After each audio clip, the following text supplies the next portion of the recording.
टिपू सुलतान सारख्या नराधमाची तुलना छत्रपती शिवरायांशी करण्याचं जे त्यांनी काम केलेलं आहे अतिशय निंदनीय आहे. छत्रपती शिवरायांनी स्वराज्य तयार केलं, मोगलांच्या जोखडातून सामान्य माणसाला मुक्त करण्याचं काम केलं आणि खऱ्या अर्थानं सामान्य रयतेचं राज्य तयार करणारे छत्रपती शिवराय होते. आणि त्याचवेळी हजारो लाखो हिंदूंची हत्या करणारा टिपू सुलतान याची तुलना करून दोघांनाही सारखा सन्मान द्या म्हणणं यापेक्षा जास्त लांगुल चालन, जोडे चाटणं हे या जन्मात मी बघितलेलं नाही. आम्ही हे बिलकुल सहन करणार नाही. टिपू सुलतान आणि छत्रपती शिवरायांची तुलना केली याबद्दल त्यांनी माफी मागितली पाहिजे. आणि अशा पद्धतीनं जर ते बोलत असतील तर काँग्रेस पक्षामध्ये काही जरी थोडी जरी नैतिकता राहिली असेल तर काँग्रेस पक्षाने देखील याचा कॉग्निझन्स घेतला पाहिजे. आणि त्यांचे जे मित्र पक्ष आहेत त्यांनी देखील त्यांची भूमिका याच्यावर काय आहे हे सांगितलं पाहिजे. छत्रपतींच्या स्वराज्याचा कामाचा आणि टिपू सुलतानने केलेल्या जो काही हिंसा होती त्याची तुलना करतो. मला असं वाटतं की हे कोणत्या शाळेत इतिहास शिकले याचं देखील संशोधन केलं पाहिजे. आणि हा जो नवा इतिहास हे लिहितायत हा इतिहास महाराष्ट्र खपवून घेणार नाही, भारत खपवून घेणार नाही. टिपू सुल्तान के ऊपर कांग्रेस के अध्यक्ष हर्षवर्धन सपकाळ ने जिस प्रकार से छत्रपति शिवाजी महाराज की तुलना टिपू सुल्तान के साथ की है, हम इसकी निंदा करते हैं. उनको शर्म आनी चाहिए.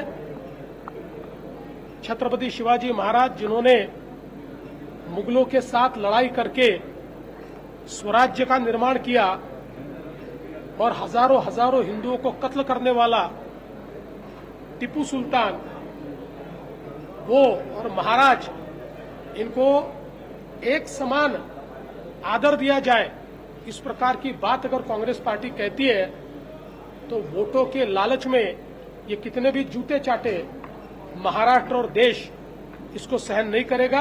हम इसको सहन नहीं करेंगे.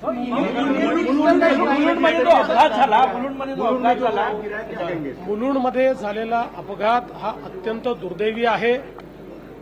त्या ठिकाणी जे काम चाललेलं होतं त्याच्यामध्ये स्लॅब पडला, त्याच्यामध्ये दुर्दैवी मृत्यू देखील झालेला आहे. त्यांच्या परिवारासोबत आमच्या प्रार्थना आहेत.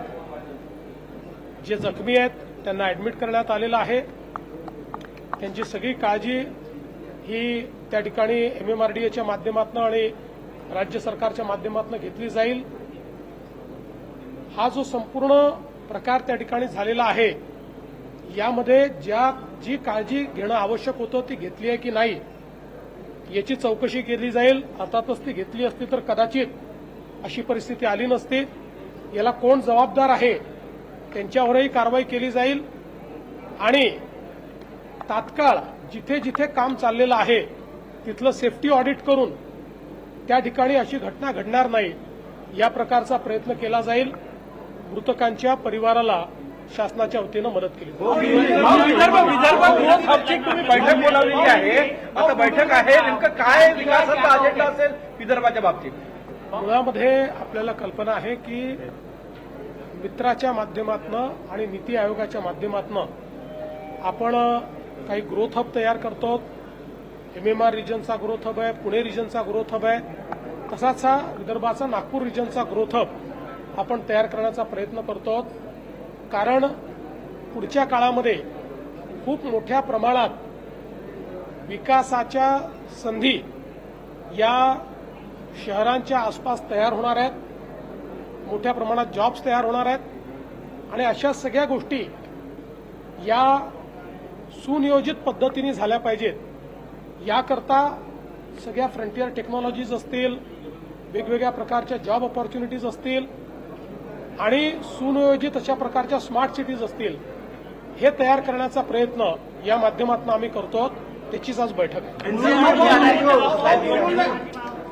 मुलुंडमधील दुर्घटना अत्यंत दुर्दैवी असल्याची प्रतिक्रिया यावेळी मुख्यमंत्री देवेंद्र फडणवीसांनी दिलेली आहे. दोषींवर कारवाई होईल असं देखील मुख्यमंत्री म्हणाले.